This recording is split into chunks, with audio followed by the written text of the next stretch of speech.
The HbA1c is definitely unreliable. Now, we know that people with hemolytic anemia, their red blood cells don't last as long as they should do.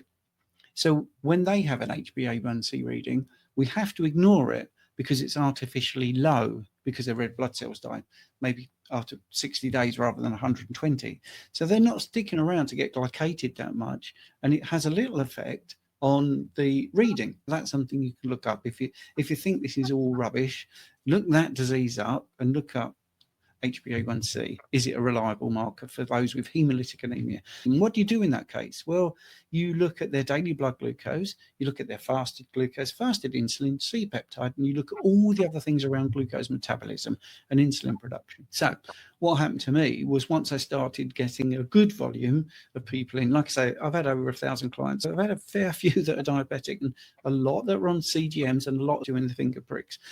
And they're saying to me, I don't understand, my HbA1c has gone up, but my daily blood glucose has gone down. It makes no sense because you're using a number that isn't applicable because it is not factoring in the life of the red blood cells. There is a move in place right now, and labs are now talking about what's called an HbA1c, adjusted HbA1c. But what is the adjustment? It's the life of the red blood cells. It's absolutely known by the labs the other way where it's artificially too low. Now we're getting the traction that it can also be artificially too high. And even within just the cohort of diabetics, we can get a better understanding with this new measurement, which would be amazing to get to the glycation. Now, what causes glycation? Carbohydrates.